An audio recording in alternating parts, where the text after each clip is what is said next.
Thank you all for coming today to listen to my speech.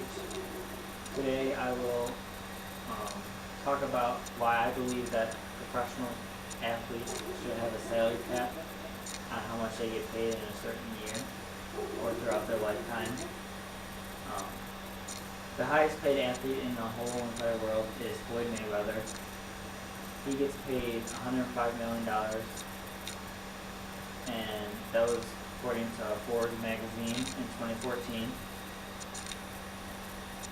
That right there is enough money for one person. No one needs that much money to live.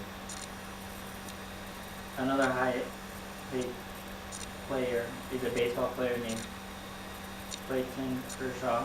He's making $30 million a year over a 7-year span, according to Sports Cheat Sheet website.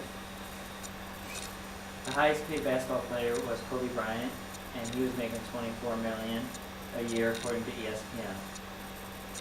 If the commissioners don't start putting a cap on how much a player can earn in a certain year, salaries will start getting out of control, and only the rich teams will be able to afford the top-notch players. It wouldn't be as competitive anymore either, because everyone would be on one team. There are pros and cons, of course, with all of this. Some of the pros to paying higher salaries for certain players are, if you're paying certain players higher than the other players, that is showing that they are way better and are worth more money than the average player, so they deserve to get rewarded for that.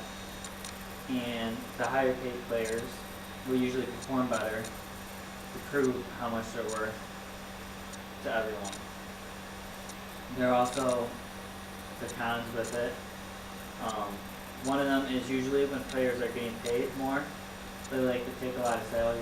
They usually take a lot of salary cap space for a certain team, which will cause the other really good players or the average players to make way less money, and it would be very unequal in the sports industry.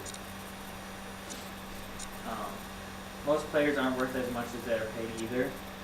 Even if you're the best athlete ever, you should still get paid.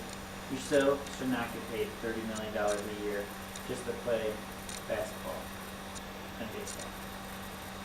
Some ways we can eliminate players making so much is if every team would decrease how much salary cap room they have.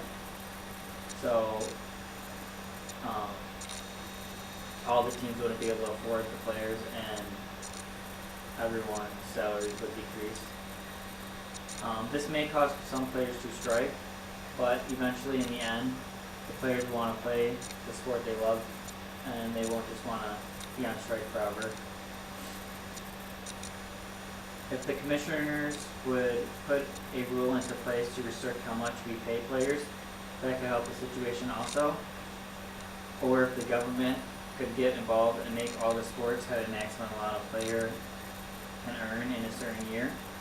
Or if a player makes a certain amount, charge them the most tax money or more tax money than everyone else, so they're giving a lot back to the government and not just having so much for themselves. Obviously this isn't as easy as it sounds, but if the people in charge take some time to think about it, then a positive outcome can follow.